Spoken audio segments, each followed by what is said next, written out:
Hello guys, welcome to you times channel. நான் ஹிந்தி இது Tamil.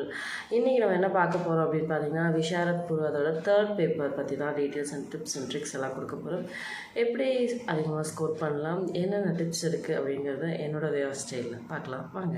So அந்த வீடியோக்கு பார்க்குறதுக்கு முன்னாடி இன்னும் நம்மளோட சேனல் சப்ஸ்கிரைப் பண்ணாதவங்க ரெட் கலர் சப்ஸ்கிரைப் பட்டனை கிளிக் பண்ணி சப்ஸ்கிரைப் பண்ணிக்கோங்க. கூடவே பெல் ஐக்கானில் ஆல் அப்படிங்கிற ஆப்ஷனை கிளிக் பண்ணிக்கோங்க. அப்போ தான் நம்ம கூட வீடியோஸோட நோட்டிஃபிகேஷன் உங்களுக்கு இமீடியட்டாக வந்து ரீச் ஆகும். ஸோ இன்னைக்கு ஃபர்ஸ்ட் ரோமன் நம்பர், அதாவது தமிழ் போர்ஷனை பொறுத்த வரைக்கும் first Roman number, second Roman number அப்படிலாம் கிடையாது. ஸோ பிரிவு 1, பிரிவு 2 அப்படின்னு கொடுத்துருக்காங்க. இந்த கொஷின் பேப்பரில் வந்து கொஷின்ஸ் எல்லாம் ஸ்டார்ட் பண்ணுறதுக்கு முன்னாடி நமக்கு ஒரு 3 குறிப்பு கொடுத்துருக்காங்க. அது என்னன்னு பார்த்துடலாம். ஃபஸ்ட்டு குறிப்பு என்னென்னா, மதிப்பெண்கள் சமம். 2 ரோமன் நம்பர் இருக்குது. 2 ரோமன் நம்பரில் நீங்கள் எந்த கொஷின் அட்டன் பண்ணாலும் உங்களுக்கு சேம் மார்க் தான். ஒரு கொஷினுக்கு 20 மார்க்ஸ்னால் 20 மார்க்ஸ் தான் எல்லா கொஷின்ஸுக்குமே. குறிப்பு 2 கொடுத்துருக்காங்க. ஏதேனும் ஒரு பிரிவில் 2 வினாக்களுக்கு மற்றொரு பிரிவில் 3 வினாக்களுக்குமாக மொத்தம் 5 வினாக்களுக்கு விடை தருகவும். ஸோ என்ன கொடுத்துருக்காங்கன்னா, ஒரு சாப்டரில் 2 கொஷினோ இல்லை இன்னொரு சாப்டரில் 3 கொஷினோ அட்டன் பண்ணலாம் அப்படின்னு நமக்கு சொல்லியிருக்காங்க. மொத்தமாக 5 கொஷின் அட்டன் பண்ணணும். அப்போ நம்ம சொன்ன மாதிரி ஒரு கொஷினுக்கு 20 மார்க்ஸ், 5 கொஷினுக்கு 100 மார்க்ஸ்.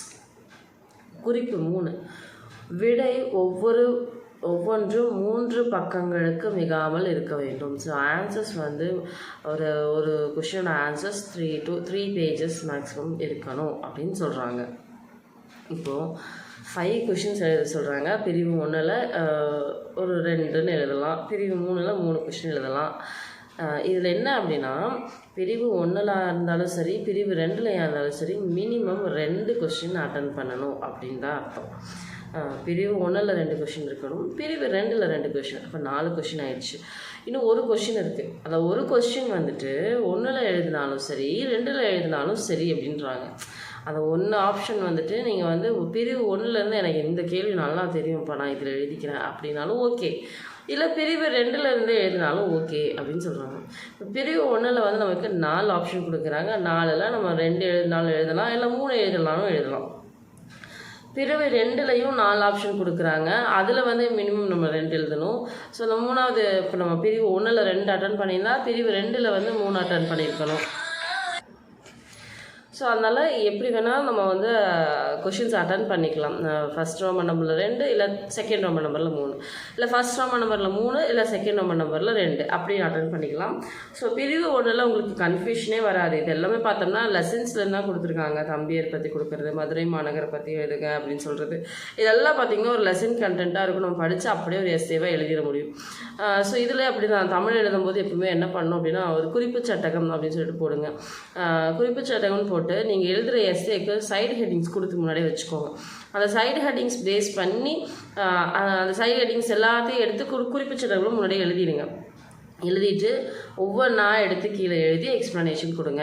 ஸோ அப்போ வந்து நீங்கள் என்ன எழுத போகிறீங்கிற கண்டென்ட் ஈஸியாக வந்து பேப்பர் கஷ்டம் பண்ணவங்களுக்கு தெரிஞ்சிடும்.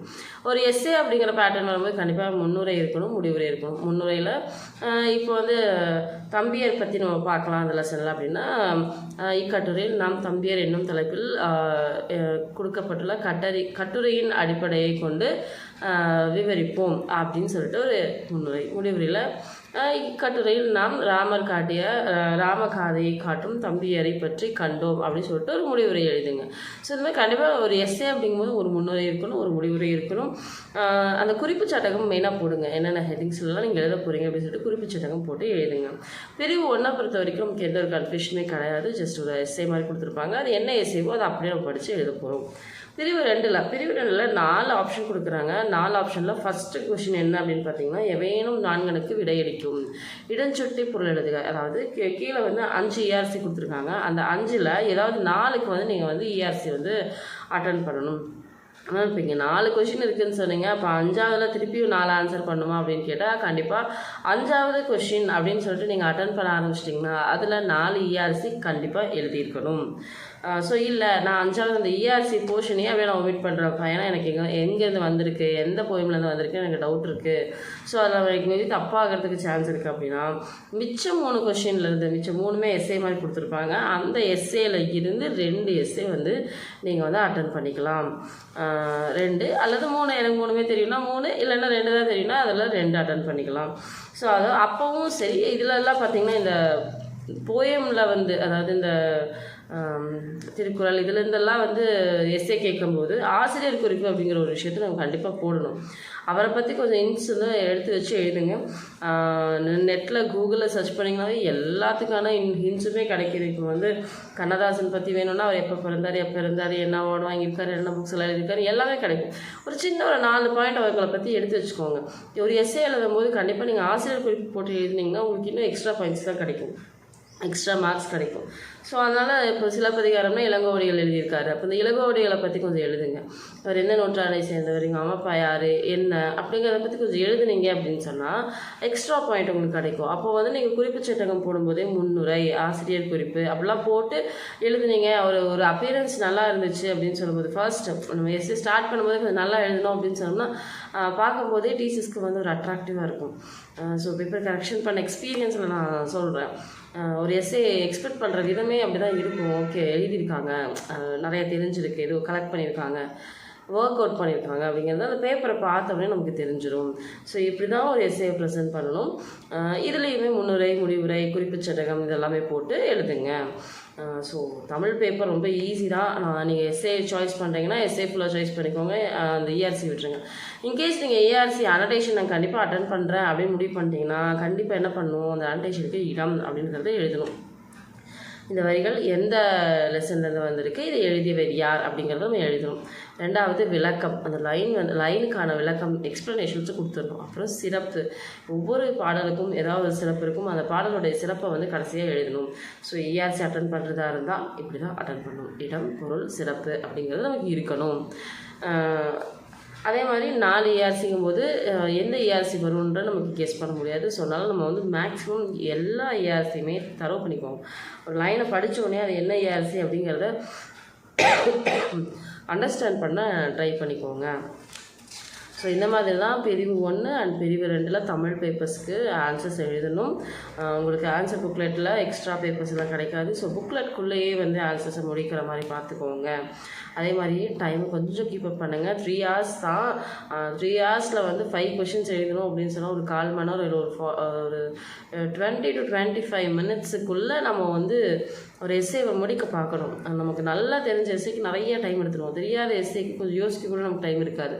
ஸோ அதனால் ஒரு 20 to 25 minutes ஒரு எஸ்ஏ எழுதுறதுக்கு அப்படின்னு சொல்லிட்டு ஒரு டைமை கேல்குலேட் பண்ணி எழுதுங்க. நிறைய பேர் கடைசி பேஜஸ் எல்லாம் போக போக என்ன எழுதுனா பாதி எஸ்ஏலேயே நிற்கும், எழுதுறதுக்கு கூட அவங்களுக்கு நேரம் இருக்காது. அதனால் கொஞ்சம் டைம் கீப்பப் பண்ணுங்கள். ஸ்டார்டிங்லேருந்தே கொஞ்சம் வேகமாக எழுதுங்க. ஸ்டார்டிங்கில் நல்லா ஹேண்ட் ரைட்டிங் அழகாக பார்த்துட்டு கடைசியில் போக போக போக ஹேண்ட் ரைட்டிங் அவ்வளோ மாறிடும். ஸோ அதனால் அந்த மாதிரிலாம் இல்லாமல் கொஞ்சம் ஒரே மாதிரி ஹேண்ட் ரைட்டிங் மெயின்டைன் பண்ணுங்கள், ஒரே ஸ்பீடில் எழுதுங்க. டைம் கொஞ்சம் பார்த்துக்கோங்க, டைம் கீப்பப் பண்ணி எழுதுங்க. எல்லா எஸ்ஏவும் கம்ப்ளீட் பண்ணுங்கள். கம்ப்ளீட் பண்ணாமல் பாதியில் எந்த எஸ்ஏவும் விட்டு வைக்காதீங்க. ஸோ இதே மாதிரி நிறைய வீடியோஸ் என்னோடய சேனலில் இருக்குது. விஷாரத்பூர் பேப்பர் 2க்கான டிப்ஸ் அண்ட் ட்ரிக்ஸ் நான் கொடுத்துருக்கேன். அதோட வீடியோட லிங்க்கையும் நான் டிஸ்கிரிப்ஷனில் கொடுக்குறேன், செக் அவுட் பண்ணி பார்த்துக்கோங்க. தேங்க்ஸ் ஃபார் வாட்சிங் யூகி டைம்ஸ் சேனல். இந்த சேனல் பிடிச்சிருந்தா மறக்காமல் சப்ஸ்கிரைப் பண்ணி வச்சுக்கோங்க. டாடா, பை பை, see you.